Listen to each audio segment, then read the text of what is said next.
Hello everyone and welcome back to my channel. Today I've been really busy lately. I've been working on the second book to Forbidden, my first book that deals with Black natives, Native Americans, um, indigenous and Aboriginal people of the Americas. So um, the first book's called Forbidden. The second book is called Rosewood. So in Rosewood, I have been doing more research about Rosewood, but then this also led to something else. So I'm starting to see like a heated debate between African Americans, or I should say Black Americans, and Native Americans. Sorry about that. My phone's being rude. And the debate is between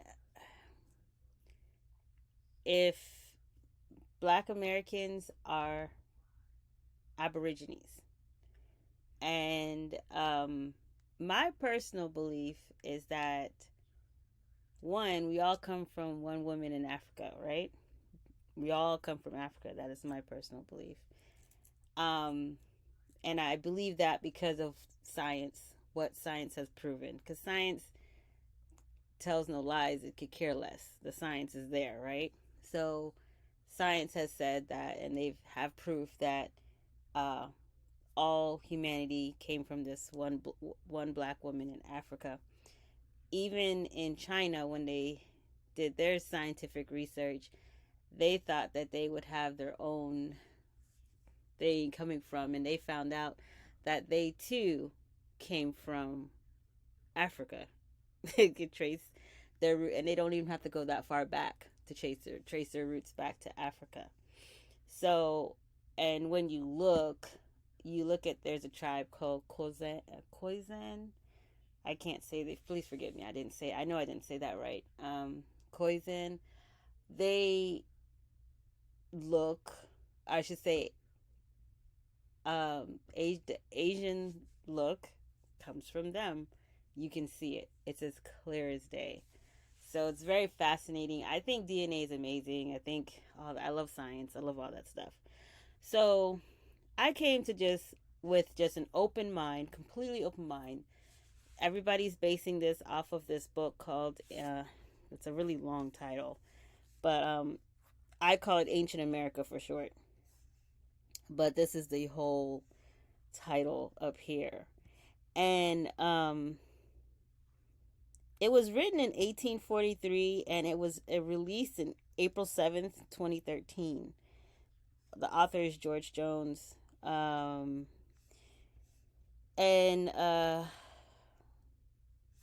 let's see. I had already started, like, I'm breaking this down as if I'm studying this in college, like when I do, like, when I'm studying stuff for college, for my courses and stuff. I did the same thing, the same way of breaking down information because I'm trying to really comprehend what is being said. And so far, it is fascinating. I'm not gonna, there's no way I could go through this whole book today. Um, but I'm going to be doing in segments basically. So this is the first segment where I'm going to be talking about this. This is pretty much going to be just the introduction. So it is very, very interesting. Basically, what I've read so far, from what I understand, is that what this man has discovered, what this man has pointed out, and I'm cross referencing it. Um, for me, I'm cross referencing it with the Bible, right? And so what is this? So what this man has proven is that Aborigines, American Aborigines, were Hebrew Israelites. They didn't come from the tribe of Judah. They came from the house of Jeroboam, and they knew about the flood, but they did not know about the the resurrection, not resurrection, yeah. Well, they didn't know about Jesus Christ. They knew about the flood though, and the reason why that is because they were already over here in America before Jesus came. So the whole thing with the whole story with Jesus that happened. It didn't happen on this side; it happened on the other side of the earth, right? So they weren't there for that. Their thing was um, the flood and stuff. And when I cross reference what he discovered with what I found in the Bible, so they got in trouble with God because of worshiping idols. And whereas the tribe, I want to say the tribe of Judah, got in trouble with God because they basically denied Jesus, right? Um, so that's what I'm understanding coming from the Bible. I didn't say it. This is historical. I'm not trying to be anti anybody. I'm just stating what was said. Okay. Um, so I went through and I started highlighting some certain things. Just this is me just understanding exactly the purpose of this research, what it was done for. So this was requested, and they wanted to understand what was really going on in America. So that's what this part is about, right? Um, this is where he gets into his I guess the book really starts. So this is 332 years before Christ is the time that they're looking at. Um trying to see. Let me fast forward here. Uh Considering the Aborigines in America, Israel Indian tragedy of Tecumseh. Um I need to look up this more. Patriotic Race of the North. Okay, the publication has been delayed only from the fact that it would anticipate this branch of present work and might consequently be injurious. Yeah, because a lot of people are not gonna like what his what he discovered, basically. Um, they also come down hard on Columbus. Columbus is just completely just disgusting. He was just completely disgusting. I don't care what era he's in. He's just completely disgusting. So, and this is just they're basically they're laying down what we not gonna do in all this, and basically they're saying this is a completely like this is just factual. We're not telling no lies. We just want to know the truth. That's what we want to know. We want to know the truth, and that's what this is about. So it's not about favoritizing or any kind of political stuff. It is just they wanted to know the truth. So, chapter one, life of Tecumseh, name to be used for South and Central America. Okay, so here, yeah, this is where the Aborigine wrongfully named Indians by Columbus, the cause of his era and its effects. Columbus was okay. Here, facing the fate of Tecumseh, has depicted in the pages in his life, will not fail to observe the strong analogy between the religious sentiments of the chief of the forest and those of the ancient Hebrews. The language uttered by Tecumseh is not archives of people's history to support a theory of apparent truth. The present writer will not yield to any man in firm belief that Aborigines of North America, but North America only, and the ancient Israelites are identical. So that's what they're saying. Like they found that their life, and they're looking also at their traditions and customs, and the indigenous people of America and the Hebrew Israelites, they're saying that they're the same. same people. So now the argument goes into, well, that doesn't mean that they were black. Well, when you go to the Bible and the Bible describes people, they are describing bronze skin people with hair like wool. So, but I've found, and I'm still lurking. I'm still looking because I think it was okay. So just like in Forbidden, and this is like when I wrote Forbidden, I didn't do this research. I didn't know this was purely off of me just letting my heart write. You know, just letting you just writing, just letting passion flow through me and writing. And I actually saw the people in Forbidden, um, the the the indigenous people in Forbidden, they were a mixture. So some has dreads, some had long straight hair, um, some had curly wavy hair. Like there's the hair texture changed, but they were all shades. They're all melanin. You know what I'm saying? They're all different shades. They're all different melanated shades. And so like in the characters like Dakota's father has dreads. Dakota has long jet black straight hair. You know, his his uh his mom also, she has long straight, but Dakota has, but yeah, his father has dreads. Now that, like it's the whole purpose of that is to say that we're all one family. We are so much stronger together than we are apart. And that was my message in it. But I'm starting to wonder if it goes deeper than that.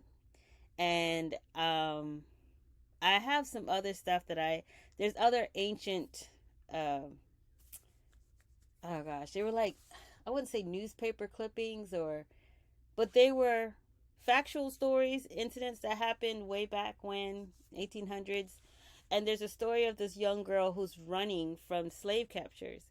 And she keeps, when they finally catch up to her and they pin her down, she's telling them, I'm not African. I'm not African.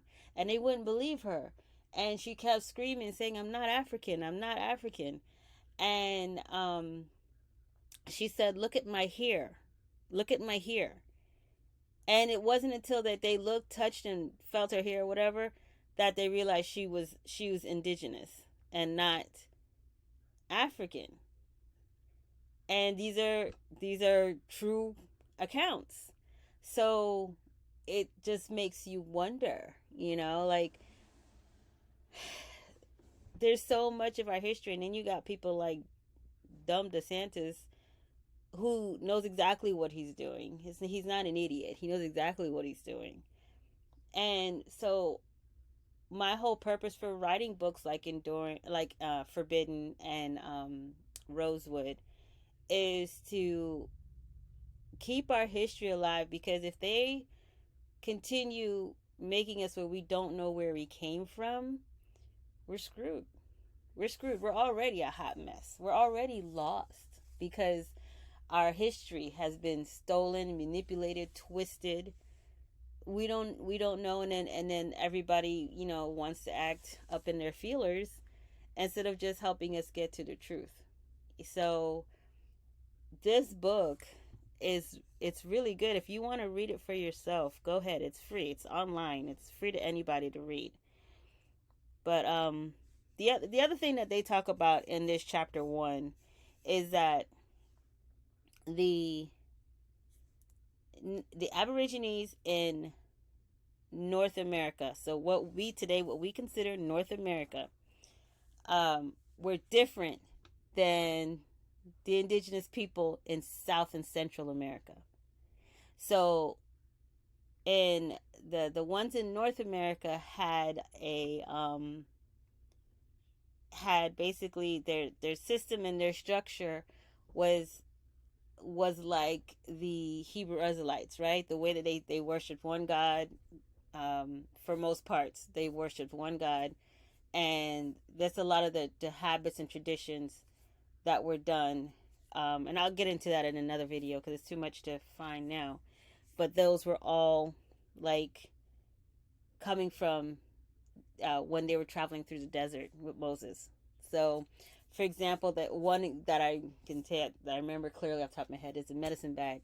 So at one point, Moses or Aaron had all of them traveling with a medicine bag, and the reason is because there was so much of them, and if somebody gets hurt, or if you get hurt, you have a medicine bag on you to take care. The medicine bag at that point was meant to take care of yourself. Fast forward to the 1800s, the medicine bag, and then Aaron cut it out for everybody wearing it, and I don't know what the reason was. Maybe people just started getting crazy because they did not know how to act in the desert. It was like children. When I listen to the story about the desert, it cracks me up because it always reminds me of your mom holding your hand before you walk into the store, like, what we're not going to do is we're not going to do this, we're not going to do that. You keep your hands to yourself. Don't touch nothing. Don't, you know? And I feel like that's what it was like. And they got in there and they still acted a fool, you know? But the um the thing is, so at one point, Aaron had to stop everybody from walking around with a medicine bag. Obviously, it was causing problems. I don't know what it was. I can't remember why he did it, but he stopped it. And only the spiritual leaders, only the leaders, carried a medicine bag. So now, when you fast forward to Native American, Indigenous, Aborigines culture, they carry the medicine bag, but that medicine bag is not carried by everybody. It's only carried by the medicine man. Where do you think that came from? Like, it was such a direct connection to me. So I really love that. Like, that really helped bring it home for me. But that wasn't the only one. There was other things in there that showed the proof.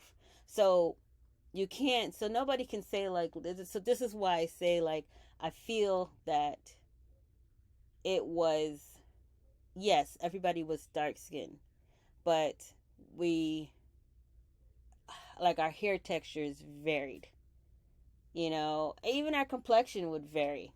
So complexion varied, hair textures, but we're all melanated, and we were all coming from the same house, from the house of Jeroboam, right?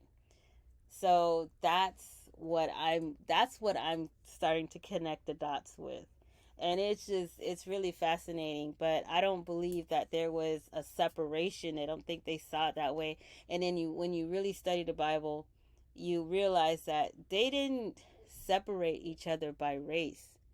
You got to think of the story with Joseph. They couldn't tell him apart. His brothers could not tell him apart from the Egyptians. If he was white, wouldn't he, saying the Egyptians were black? How, or even vice versa, right? Even if you switched it around, they should be able to tell, okay, obviously this guy's not Egyptian. They couldn't tell that he wasn't Egyptian. So what does that tell you? So we just have to stop letting them pull the wool over our eyes. The truth is right there, and it's evident. And I don't care. Like, I've met people say, "Oh, I don't like the Bible. I don't read the Bible." That's on you, boo. It's still history. So I've learned the most. Let me tell you, I'm not a big on reading a lot. Like, now I can, but in the beginning I couldn't sit down and read the whole Bible. I couldn't do it. I just couldn't. The words too small.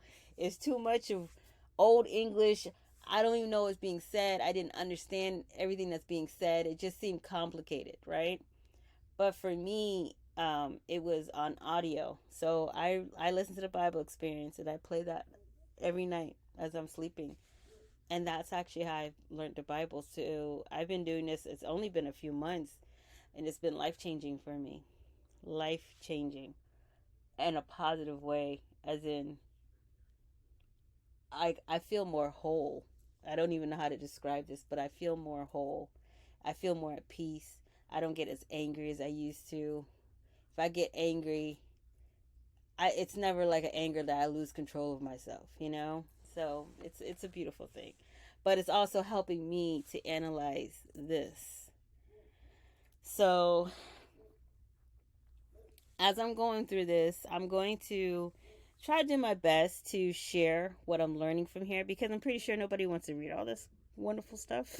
It's a lot, but I'll be happy to share. But you can go ahead and read this on your own, um, and come up with your own understanding of it. But it's pretty much in black and white, and it is pretty much as clear as day.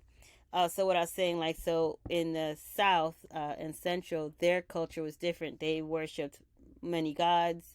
Their system was they said that their system was set up a more like a slave system.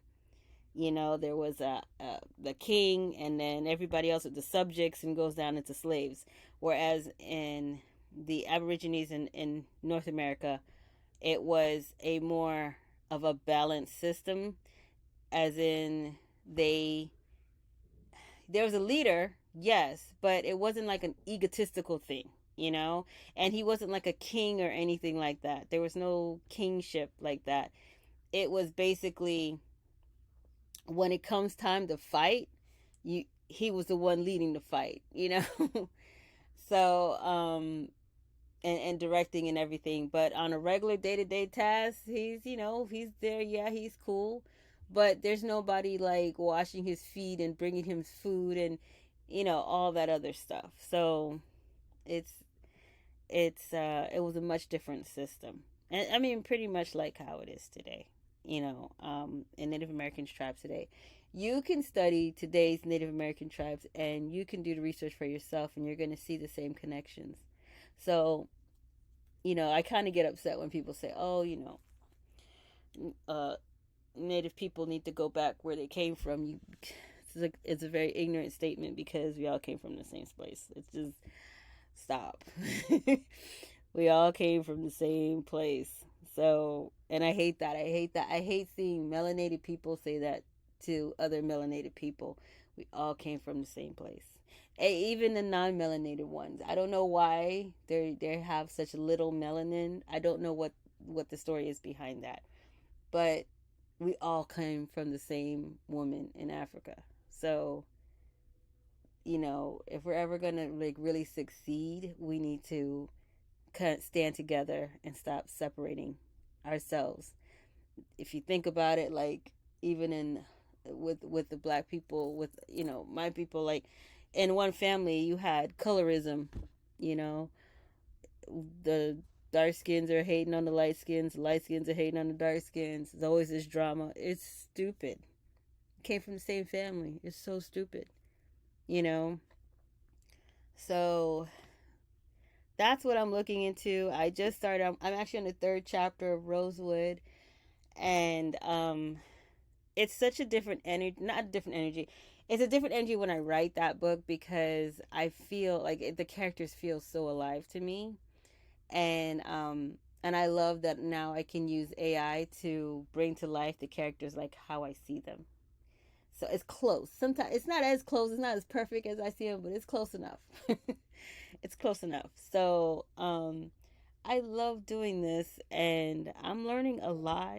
I'm learning a lot about culture and everything.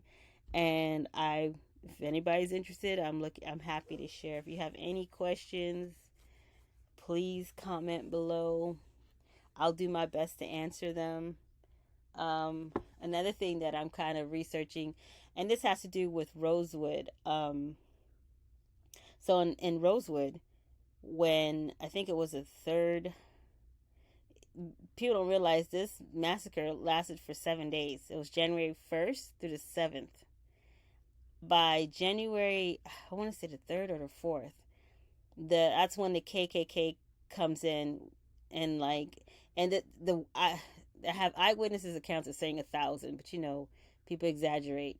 But the other accounts, what I saw written was like saying like 400 and 500 people, 500 KKKs, and there was only 200 people in the town of Rosewood at that time. And I think, from what I understand, they were trying to fight back up until that point when they couldn't. And they people had started leaving from the first because of what happened, you know. But by the that I forgot what day it was, the third or the fourth, everybody had to disperse. And they said that there's eyewitnesses saying that there was people who ran into the swamps and they were never seen or heard from again.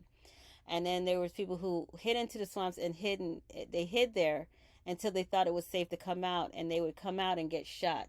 They would come out and be murdered. um but then there was ones that just never came back. And the ones that never came back, you know, me and my friend were talking, and we're like, they had to have been Seminole. They had to have been indigenous. Who else would feel comfortable walking off into the swamps like that and never coming back? So it's just something to think about, you know. And I was reading a story, I was watching a video. Mahalda, I'm not sure if I'm saying her name right, but they called her, I guess, Aunt Gussie, I think her name was, or Mahalda. She's one of the survivors. She recently passed away, and her niece was talking, and she liked to collect handkerchiefs. And her niece said she had never, she after her aunt had passed, she was going through her handkerchiefs and she was looking at them. She found one and it had something in it, and she opened it up and she says, "Oh my God, they're baby booties." And I looked at them like, "There's no baby booties. Those are moccasins." Those are moccasins. Her aunt had these baby moccasins, and it touched me because I wonder if the day that this happened, that I wonder if she was pregnant and she ended up probably losing the baby. You know, like the early stages of pregnancy. They said that it was hard for her to talk about what happened. Um, and she didn't talk about it much. But when she did talk about it, it was horrible. These nasty monsters, those savages, they like to try to call us savages, but they're the real savages. We're not. We're civilized, you know. They gang raped this woman, you know. And I'm not saying that was what caused her pregnancy. That doesn't, I'm thinking, I don't know why I feel like in my gut, I feel like she might have been pregnant before that, but that trauma caused her to lose her baby. I don't know why. It's just a gut. It's kind of like a gut feeling, and I don't know if it's true or not. But it's just horrible, horrible, horrible what this woman endured, and she was never the same. Her husband, I think he passed away. Um, uh, it's just horrible. It's just horrible what she went through. But I put that in my own words. Um, I put, even though I'm writing fiction, I'm putting bits and pieces of actual history that happened in the book because I don't want it to be forgotten. And especially in a place like Florida, you know, I'm glad that I'm not in Florida. I can't believe I'm saying that, but I'm not in Florida and I'm living in Alabama because I mean, a lot of people say, "Oh, I don't know," but I don't know. We got chairs, so I don't know. We might be all right. So I don't know. I don't like what's going on, especially in Florida and with the education system of what they're trying to do. But I make sure to educate my daughter on my own. So, anyway, this was part one. We went over chapter one. I don't think, did I do the whole chapter? I went over basically this is like the basics of what goes on in chapter one. And basically they're also going to point out the why they say that they're the Hebrew Israelites, and they go into description, and the description is as suspected. Okay, so north their temple was as their canopy of the Jehovah, adorned with the myriads of golden stars, and when beneath the sublime dome they bent the knee, it was to the Almighty God alone. So this is the same thing that they're saying that was done by the Aborigines in America. The same thing that was done in the Hebrew Israelites. Same activity and the same practice. So it's fascinating.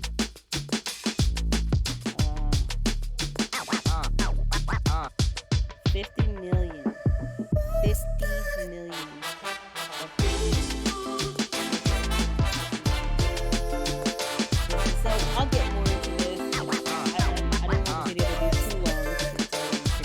So I'm gonna end it here, and then I'll get back on this next time. Have a good day. Have a good night.